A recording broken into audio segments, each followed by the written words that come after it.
We are continuing with the teachings of Sri Nisargadatta Maharaj from the book I Am That. So I will begin by reading Maharaj's words. He says,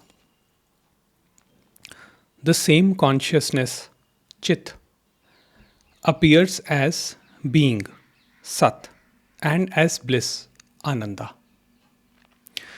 Chit in movement is Ananda, and Chit motionless is being. So,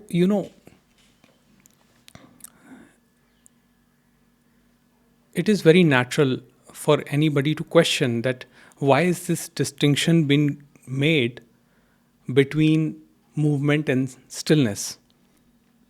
Now, the sages say that our true nature is stillness, restfulness, or the Supreme Being, as Maharaj called it. So, are there two? Is there movement separate from stillness? Now, Maharaj says that they are not two, they are one and the same. And you can verify this through your experience very easily. You see all that you see as movement, right? Your thoughts, memories, sensations, emotions, all of it is a movement. But what is the ground of that movement? What is the space? What is the container where all of this arises? That container is stillness. That container, I'm calling it container, that's not a right word, but then again, we are limited by language. For the time being, let's call it container. That container, that space of consciousness is stillness. And that is where the movement arises. But they are not two. If your true nature was movement and not stillness, then you would have never known movement. If your true nature was thought, as some philosophers say that I think, therefore I am, then your true nature, you would have never been able to know movement objectively. And that is the point Maharaj is making here, that your true nature is stillness, but that is not the rest, the supreme reality that I talk about. The rest and the motion, they are two states of mind which are interconnected. The movement cannot be known without restfulness, and the movement cannot be known without stillness, and stillness cannot be known without movement. They are intricately connected, the polaric opposites in duality. The true reality, the supreme reality that Maharaj talks about, is the dimensionless restfulness that actually is the potentiality, pure potentiality, which gives rise to all of these states. So Maharaj says that the difference between the stillness of mind that you experience during meditation or any other activity, that is temporary. Think of it like a free sample of reality, as Ramesh called it. So Maharaj says that that is just a glimpse. But the true reality, the supreme reality, is in the heart of action. This is what Maharaj says. What is happening right now, here and now, that is the supreme reality. So you see, you cannot imagine this state objectively. It is not a state, because state is only of the mind. And I will read Maharaj's words where he says, there is rest as a state of mind, and there is rest as the state of being. The former comes and goes, while the true rest is the very heart of action. Unfortunately, language is a mental tool and works only in opposites. Now, why are we bothered about these things? What is stillness? What is restfulness? What has it got to do with our practical living? That is the question. Now, you see, this is the heart of this teaching, this message. Once this is understood, then a lot of conflict in life gets resolved. Often, you know, these concepts are philosophized and therefore they lose their meaning. But you see, once you know that your true nature is stillness, is the eternal restfulness, is the effortlessness, once you know that, then you become the man of action, as Maharaj says. What does that mean? That means you act spontaneously in life without worrying about right and wrong. Of course, you plan out things. You are not a fool. You don't become a fool. You plan out things. And you try to do your best in whatever you do. But at the same time, you are the man of action. When I say man, it includes all genders. So, man of action means you act spontaneously. You act according to your nature that God created for you. You don't think, you don't pretend, you don't identify with the false. In other words, what is false? False is the movement that you have identified with. I am so and so, I am this, I am that. I am a lawyer, I am a doctor, I am an entrepreneur, I am a father, I am a mother, I am a sister, I am a wife, I am this, I am that, I am a spiritual seeker, I am an enlightened being. All of that is just a facade. It has got nothing to do with your true nature, with your reality. Therefore, someone who has had no experience of Advaita teaching but behaves spontaneously is a free person because he's free from the mental agony, from the mental pain of life. He does not think, he acts. And that is what Maharaj is saying here. That I act according to situation, according to conditions that are happening. I'm not concerned with right action, wrong action, what is going to happen, what will not happen. Maharaj is saying, I'm free from all that. And that is the essence of peace, that you are free from concerns. Now, in that endeavor, he explains. He says, beyond the mind, there is no such thing as experience. Experience is a dual state. You cannot talk of reality as an experience. Once this is understood, you will no longer look for being and becoming as separate and opposite. In reality, they are one and inseparable, like roots and branches of the same tree. Both can exist only in the light of consciousness, which again arises in the wake of the sense I am. This is the primary fact. If you miss it, you miss all.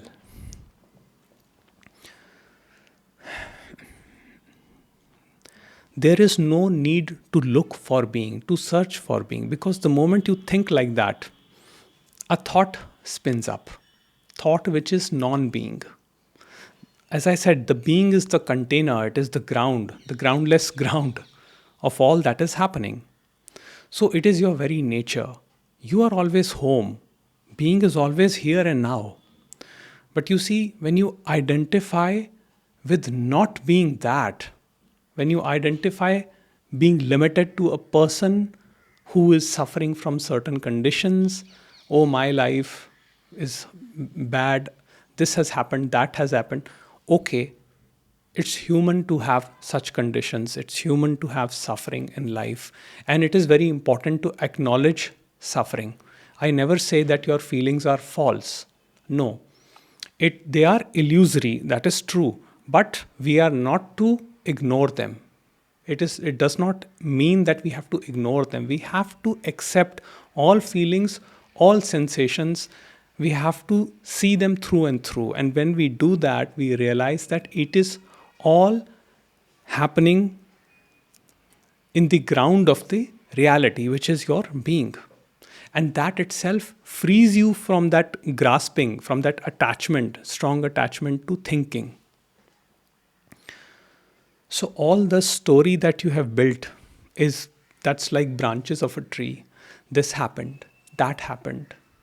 This should have happened, that should not have happened.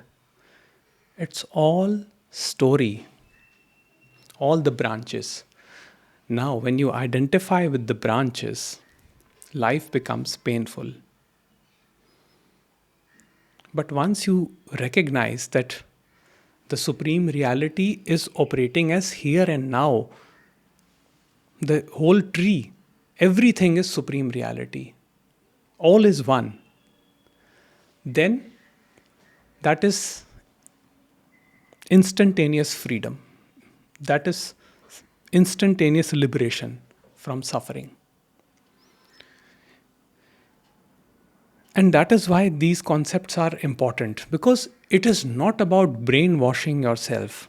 Because the questioner here asks, is the conviction I am that false? And Maharaj says, yes, the conviction that I am that is false. And he says that, now I'll explain this in my own way. Let's say you bought this book, I am that. Now you bought this book with an objective of knowing the reality. And in your mind, that is the reality. But you are still carrying this idea that the part which contains I am and the part which contains that is separate. That is not true. In that is all encompassing. In that, there is no I am. I am is that, and that is I am. So it is all one. But since the mind thinks linearly, and mind has the capacity to divide, mind operates through divisions, and language is just an expression for the mind. It is a tool of the mind. So language by nature is dualistic. That is why we interpret these great sayings dualistically.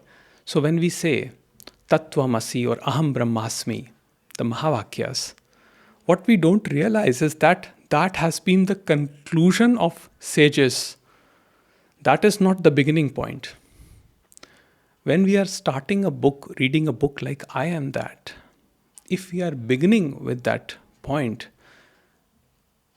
we say I am that, then we have already created a division between I am and that. And Maharaj is simply cutting down that. He's saying there is no need for any of this. You don't have to believe it. I am that. Just know yourself, be in your most natural state, and the light of consciousness will be revealed. Nothing needs to be done. You don't have to brainwash yourself. And Maharaj says,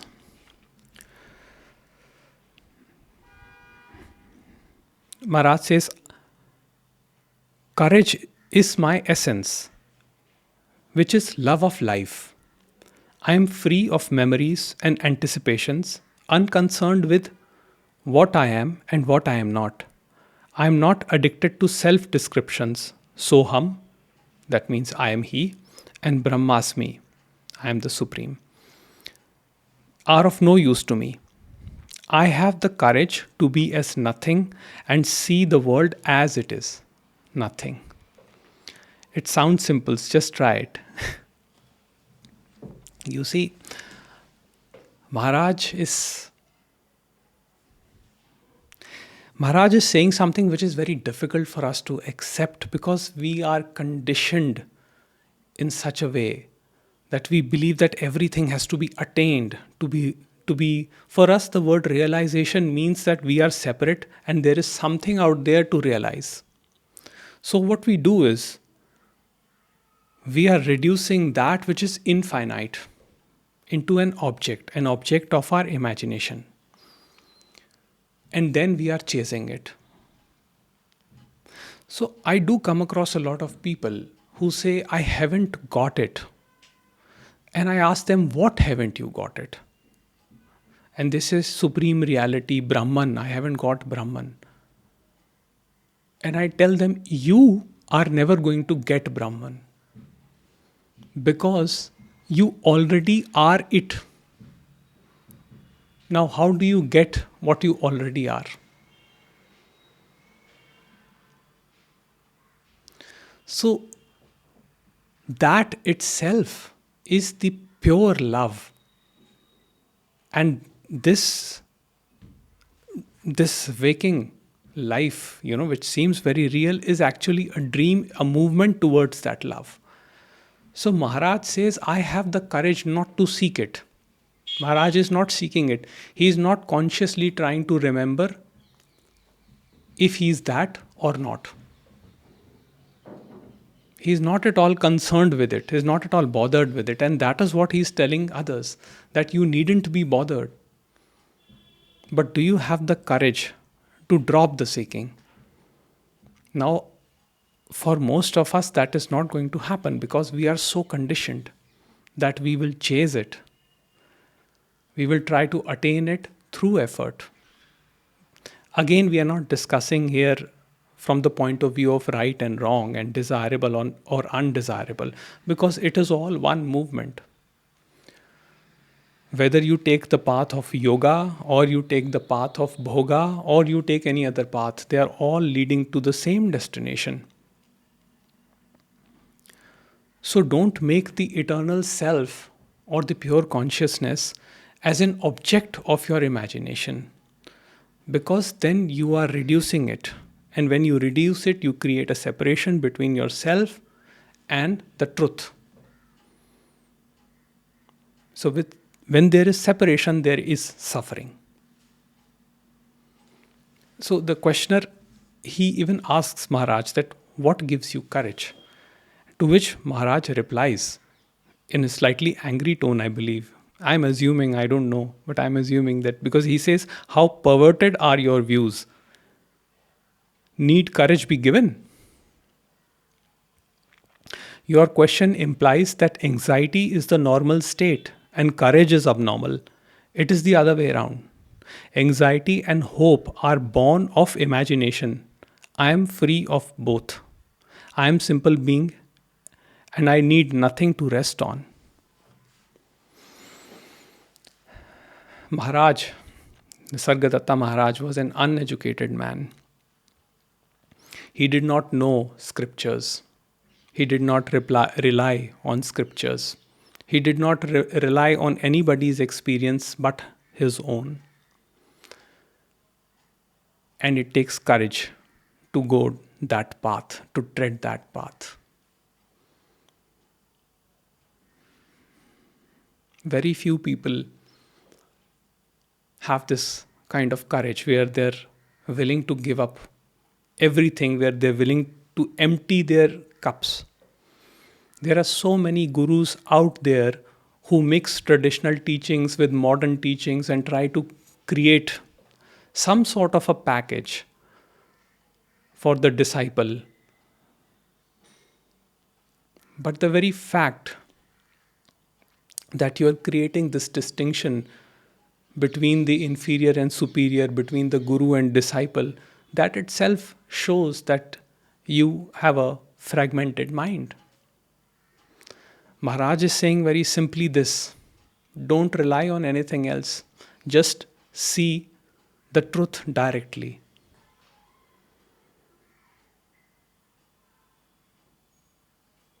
And he's saying that the truth is the objectivity or what is happening in the world. It is not anything apart from it.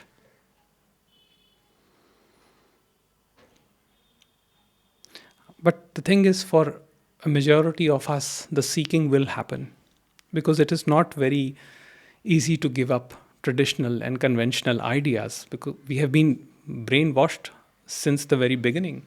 We have been shown so many stories, so many, we have come across so many things, where it is shown that someone he did a lot of tapasya and a lot of meditation, and then they attained this, attained that. But eventually, everything is here and now. So I guess we'll conclude this lesson, and I will see you in the next. Take care.